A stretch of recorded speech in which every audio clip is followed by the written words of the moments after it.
ഗുജറാത്തിലേക്ക് വന്നതിന് ശേഷം ആദ്യമായിട്ടാണ് ഒരു സൗത്ത് ഇന്ത്യൻ സിനിമയ്ക്ക് ഇവിടെ രാവിലെ ഷോ ഇടുന്നത് കേട്ടോ. നമ്മുടെ മലയാള സിനിമകളൊന്നും ഇവിടെ പ്രതീക്ഷിക്കാൻ പറ്റുന്ന ഒരു കാര്യമേ അല്ല. ഏറ്റവും ഹിറ്റ് സിനിമകൾ, അതും പ്രമുഖ നടന്മാരുടെ സിനിമകൾ മാത്രമാണ് ഇവിടെ റിലീസ് ചെയ്യുന്നത് എന്നുള്ള പ്രശ്നമുണ്ട്.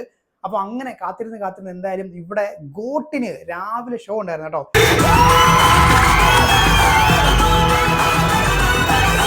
പക്ഷേ നമുക്ക് ജോലി ഉള്ളത് കൊണ്ട് രാവിലെ പോയി കാണാനായിട്ട് പറ്റുന്ന ഒരു സാഹചര്യം അല്ലായിരുന്നു. അതുകൊണ്ട് തന്നെ ഞങ്ങളും ആ ഒരു എക്സൈറ്റ്മെന്റിൽ, അതായത് ബുക്കിംഗ് നോക്കിയ സമയത്ത് നല്ല കട്ട ബുക്കിംഗ് ആയിരുന്നു. അപ്പോൾ അതുകൊണ്ട് തന്നെ ആ ഒരു എക്സൈറ്റ്മെന്റിൽ ഞങ്ങളും 2 ടിക്കറ്റ് രാത്രി 7:00-ക്കുള്ള ഷോയ്ക്ക് ബുക്ക് ചെയ്തു. അങ്ങനെ ജോലിയൊക്കെ കഴിഞ്ഞ് നമ്മൾ നേരെ തിയേറ്ററിലേക്ക് പോയി. നമ്മൾ ഈ സിനിമ കാണാൻ പോകുന്ന തിയേറ്റർ നമ്മൾ കഴിഞ്ഞ പ്രാവശ്യം കൽക്കി കണ്ട അതേ തിയേറ്റർ തന്നെയാണ് കേട്ടോ, രാജൻ സിനിമാസ്. ഈ തിയേറ്ററിൻ്റെ കാര്യം പറയുകയാണെങ്കിൽ അത്യാവശ്യം വലിയൊരു ബിൽഡിംഗ് ആണ്. പിന്നെ ഇവിടെ കുറച്ച് പ്രത്യേകതകളുണ്ട്. നമ്മൾ സാധാരണ കാണുന്ന ഒരു തിയേറ്റർ ബിൽഡിംഗ് പോലല്ല. തൊട്ട് താഴെ ഒരു റിലയൻസിന്റെ സ്മാർട്ട് ബസാറാണ് വരുന്നത്. ഒരു ഹൈപ്പർ മാർക്കറ്റ് താഴെ, തൊട്ട് മുകളിൽ തിയേറ്റർ, പിന്നെ കുറെ ATM അങ്ങനെ കുറെ സംഭവങ്ങളൊക്കെ ഇതിനകത്ത് വരുന്നുണ്ട് കേട്ടോ. അപ്പോൾ ആ തിയേറ്ററിലേക്കാണ് നമ്മൾ പോയത്. അപ്പോൾ ഞങ്ങൾ കറക്റ്റ് സമയത്ത് തന്നെ ആ തിയേറ്ററിലേക്ക് എത്തി.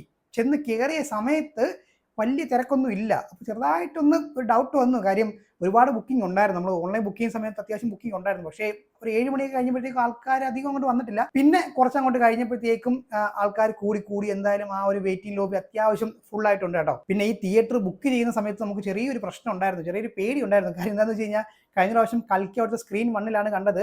സൗണ്ട് കുഴപ്പമില്ല, പക്ഷെ പ്രൊജക്ഷന്റെ കാര്യം പറയുവാണെങ്കിൽ എൻ്റെ മോനെ ഒട്ടും തൃപ്തി ഇല്ലാത്ത ഒരു പ്രൊജക്ഷൻ ആയിരുന്നു. അപ്പോൾ അതുകൊണ്ട് തന്നെ ഞങ്ങൾക്ക് ചെറുതായിട്ടൊരു ഭയം ഉണ്ടായിരുന്നു. പക്ഷേ ഇപ്രാവശ്യം നമുക്ക് സിനിമ കിട്ടിയത് സ്ക്രീൻ 2-ലായിരുന്നു കേട്ടോ. അപ്പോൾ അതുകൊണ്ട് നമുക്ക് ഒന്ന് ട്രൈ നോക്കാമെന്ന് പറഞ്ഞിട്ടാണ് കയറിയത്.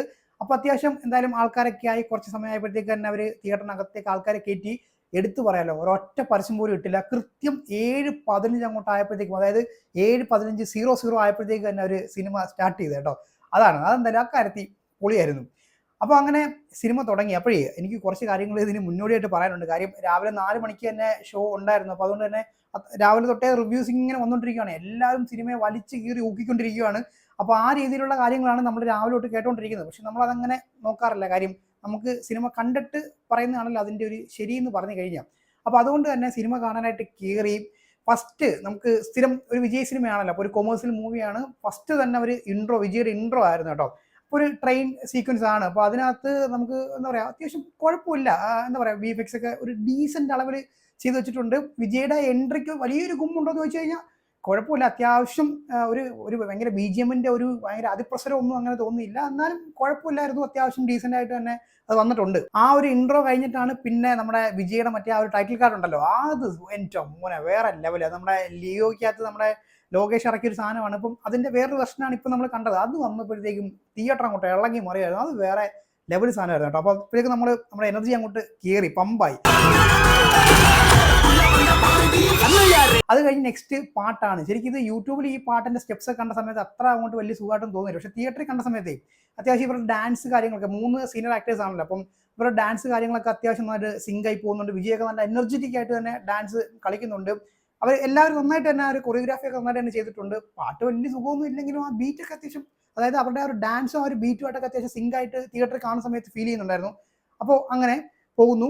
അത് കഴിഞ്ഞിട്ട് പിന്നെ നെക്സ്റ്റ് ഫാമിലിയാണ്. ഈ ഫാമിലി സീക്വൻസ് വരുമ്പോഴാണ് ഒരു പ്രശ്നം. സാധാരണ നമ്മൾ മറ്റ് സിനിമകളിൽ വിജയ് കാണുന്ന സമയത്ത് വിജയ് അണ്ണാവിടെ കുറച്ച് ക്യൂട്ട്നെസ് കാണിക്കാൻ വേണ്ടിയിട്ട് കുറേ സാധനങ്ങൾ ഇങ്ങനെ വലിച്ച് കീറിയിടും. വിജയുടെ സൗണ്ട് മോഡുലേഷൻ കുറച്ചൊന്ന് വലിച്ചു നീട്ടും. പിന്നെ ആക്ഷൻസ് ഒക്കെ ഇങ്ങനെയൊക്കെ കാണിക്കുന്ന കുറേ സാധനങ്ങളൊക്കെ ഇങ്ങനെ എടുത്തിടാറുണ്ട്. പക്ഷേ ഇതിനകത്തും ആ സാധനങ്ങളൊക്കെ ഉണ്ട്. പക്ഷേ നമ്മൾ മറ്റു സിനിമകളെ വെച്ച് കമ്പയർ ചെയ്യുന്ന സമയത്ത് ഇത് ഡീസൻ്റ് ആയിരുന്നു. കുറേ കോമഡികളൊക്കെ അത്യാവശ്യം വർക്കാവുന്നുണ്ടായിരുന്നു. നമുക്ക് ചിരിക്കാനൊക്കെ തോന്നുന്നുണ്ട്. കാര്യം പുള്ളി ചെയ്യുന്ന ആക്ഷനും പുള്ളിയുടെ ഡയലോഗും തമ്മിൽ സിങ്ക് ആയിട്ട് പോകുന്നുണ്ട്. പിന്നെ ഓപ്പോസിറ്റ് നിൽക്കുന്ന സ്നേഹയാണ്.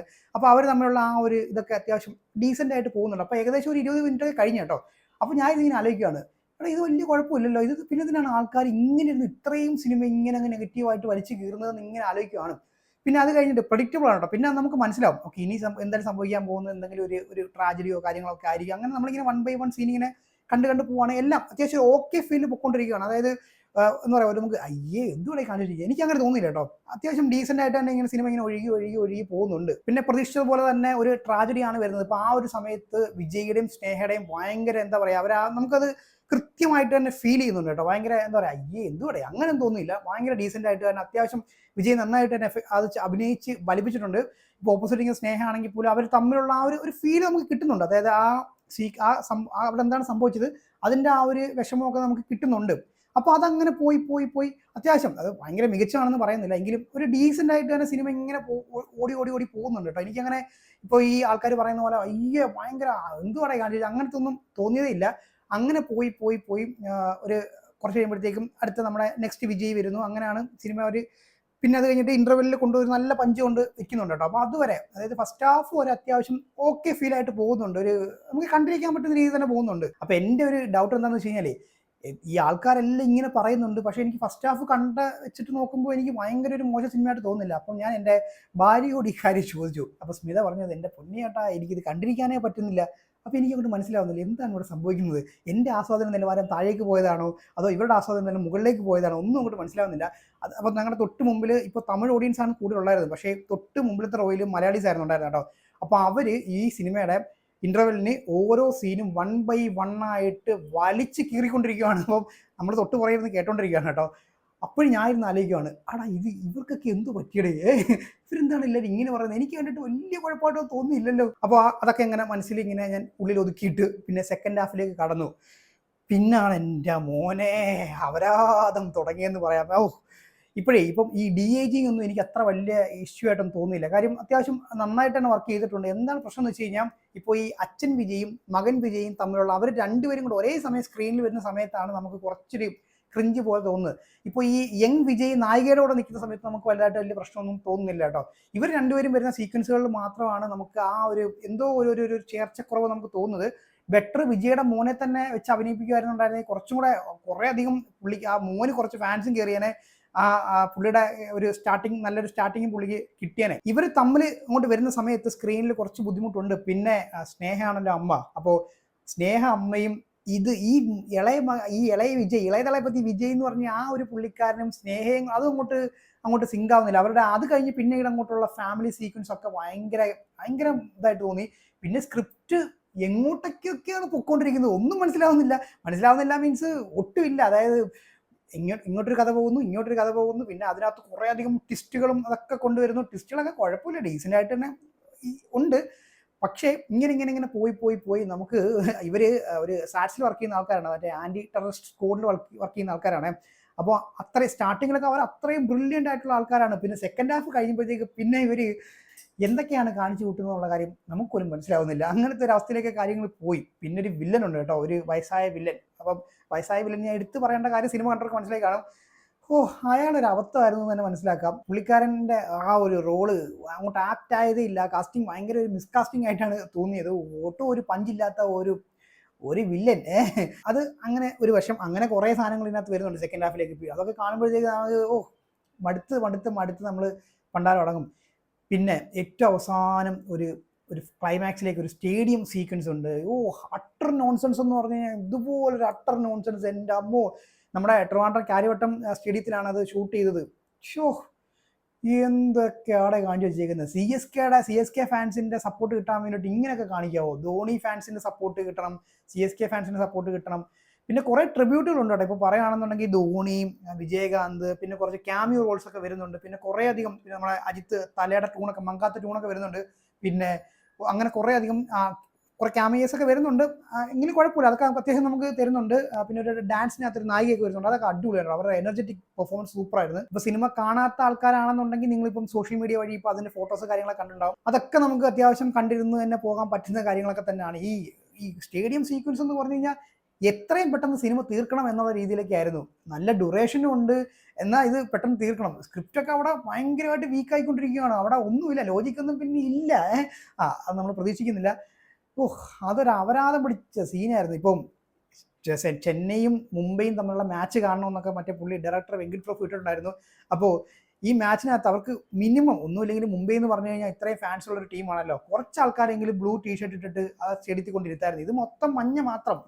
അതായത് CSK ഫാൻസിനെ മാത്രം കാണിച്ചുകൊണ്ടുള്ള ആ ഒരു സാധനം അത് ഒട്ടും അങ്ങോട്ട് ദഹിച്ചില്ല. പിന്നെ അങ്ങോട്ട് നിങ്ങൾ കണ്ടൊക്കെ മനസ്സിലാവും, നിങ്ങൾക്ക് ഇരുന്ന് ബോറടിച്ച് ഒരുമാതിരി ഇത് വലിച്ച് നീട്ടി അവസാനം ജയിലർ കൊണ്ട് അവസാനിപ്പിച്ചതുപോലൊരു ക്ലൈമാക്സിൽ വെച്ച് അങ്ങനെ അങ്ങ് തീർത്ത് പടം. പിന്നെ അതിൻ്റെ കഴിഞ്ഞിട്ട് അവസാനം അത് കഴിഞ്ഞിട്ട് ഒരു ട്വിസ്റ്റ്. സെക്കൻഡ് പാർട്ടിലേക്ക് വേണ്ടിയുള്ള തയ്യാറെടുപ്പാന്ന് തോന്നുന്നു എൻ്റെ മോനെ. സെക്കൻഡ് ഹാഫ് ഒരു അപരാധം തന്നെ പറയാം. പിന്നെ ഇതിന്റെ BGM സൈഡിലേക്കൊക്കെ വരുന്ന സമയത്ത് വലിയ കുഴപ്പമായിട്ടും തോന്നുന്നില്ല. ഇപ്പോൾ നമ്മൾ ജയിലറിനകത്ത് അനിരുദ്ധ് എല്ലാ സീനിനകത്തും മറ്റേ ആ അടിച്ചു വിടുന്ന സാധനം കേട്ടിട്ടുണ്ടല്ലോ. അപ്പം അത്യാവശ്യം ഡീസെന്റ് ആയിട്ടാണ് ചെയ്തതായിട്ട് തോന്നിയിട്ടുണ്ട്. എനിക്ക് അങ്ങനെ ഭയങ്കര BGM ഒന്നും ഭയങ്കര മോശമായിട്ടൊന്നും തോന്നിയില്ല. ഫസ്റ്റ് ഹാഫ് കൊണ്ടുപോയതുപോലെ സെക്കൻഡ് ഹാഫും ആ ഒരു രീതിക്ക് തന്നെ അങ്ങനെ കൊണ്ടുപോകാറുണ്ടെങ്കിൽ നമുക്ക് കണ്ടിരിക്കാൻ പറ്റിയ ഒരു വൺ ടൈം വാച്ചബിൾ ആയിട്ടുള്ള ഒരു സിനിമയാക്കി ഇത് മാറ്റായിരുന്നു. ഇതിപ്പം ലിയോയുടെ കാര്യം പറഞ്ഞ പോലെ തന്നെ ഫസ്റ്റ് ഹാഫ് അതിഗംഭീരമായിട്ട് ചെയ്തു. ഇത് അതിഗംഭീരമൊന്നും അല്ല കേട്ടോ, ലിയോയായിട്ടൊന്നും കമ്പയർ ചെയ്യാൻ പോലും പറ്റത്തില്ല. അപ്പോൾ ഫസ്റ്റ് ഹാഫ് ലിയോയുടെ അതിഗംഭീരമായിരുന്നു. സെക്കൻഡ് ഹാഫിലേക്ക് വന്നപ്പോഴത്തേക്ക് അത് ഇങ്ങനെ പോയി. പക്ഷേ ഇതിന്റെ കാര്യം എന്ന് പറഞ്ഞാൽ ഫസ്റ്റ് ഹാഫ് ഒരു ഇങ്ങനെ നമുക്ക് വൺ ടൈം ആയിട്ട് ഓക്കെ ഫീൽ കണ്ടു വന്നിട്ട് പിന്നെ അങ്ങോട്ട് നേരെ താഴേക്ക് പോയൊരു ഫീലായിരുന്നു. എന്തായാലും വിജയ് ഫാൻസിന് ഇത് ഇഷ്ടപ്പെടും. കാര്യം കുറേ ട്രിബ്യൂട്ടും കാര്യങ്ങളൊക്കെ ഉള്ളതുകൊണ്ട് തമിഴ്നാട് ഫാൻസ് ഇത് വെച്ച് കൊണ്ടാടും കേട്ടോ. കാര്യം അവരുടെ കുറേ സാധനങ്ങൾ ഇതിനകത്തുണ്ട്. അപ്പോൾ അതുകൊണ്ട് തന്നെ തമിഴ്നാട് നല്ല കളക്ഷൻ കിട്ടും എന്നുള്ള കാര്യം ഉറപ്പാണ്. മിനിമം ഒരു 100-200 കോടി വരെയൊക്കെ തമിഴ്നാട്ടിൽ നിന്ന് മാത്രം കിട്ടും എന്നുള്ള കാര്യം ഉറപ്പാണ് കേട്ടോ. അപ്പോൾ എനിക്ക് മനസ്സിലായ ഒരു കാര്യം എന്താണെന്ന് വെച്ച് കഴിഞ്ഞാൽ ഇപ്പോൾ ഈ ഒരു സെക്കൻഡ് ഹാഫിന്റെ ആ അപരാധമൊക്കെ കണ്ടിട്ടായിരിക്കും ആൾക്കാർക്ക് ഇത്രയധികം ഈ നെഗറ്റീവ് ഇമ്പാക്റ്റ് അങ്ങോട്ട് വന്നത്. ആ സെക്കൻഡ് ഹാഫ് കുറച്ചുകൂടെ വൃത്തിയാക്കി ഒന്ന് ട്രിം ചെയ്തൊന്ന് വൃത്തിയാക്കി എടുക്കുമായിരുന്നുണ്ടായിരുന്നെങ്കിൽ ശരിക്കും പറഞ്ഞാൽ ഇത് നമുക്കൊരു എന്താ പറയുക ഒരു നല്ല കളക്ഷനിലേക്ക് പോകാൻ പറ്റിയ ഒരു സിനിമയാണ്. കളക്ഷൻ എന്തായാലും മിനിമം കിട്ടും, വിജയമാണല്ലോ. അപ്പോൾ അതുകൊണ്ട് അതെന്തായാലും ഗ്യാരണ്ടി ആയിട്ടുള്ള കാര്യമാണ്. അപ്പോൾ എന്തായാലും നിങ്ങൾ ഇപ്പോൾ ടിക്കറ്റ് എടുത്തിട്ട് ഇനിയിപ്പോൾ കാണണോ വേണ്ടോ എന്നൊക്കെ ആലോചിച്ചുകൊണ്ടിരിക്കുകയാണെങ്കിൽ ഇത് ഫസ്റ്റ് ഹാഫ് വരെ നിങ്ങൾക്ക് അത്യാവശ്യം ഡീസൻ്റ് ആയിട്ട് കണ്ടുകൊണ്ടിരിക്കാം. സെക്കൻഡ് ഹാഫിലേക്ക് അങ്ങോട്ട് പോകുമ്പോഴത്തേക്കും കുറച്ച് ടെസ്റ്റും കാര്യങ്ങളൊക്കെ ഇടയ്ക്കിടയ്ക്ക് വരുമ്പോൾ നമുക്കൊന്ന് കുറച്ചൊക്കെ ഒരു എനർജി കിട്ടും.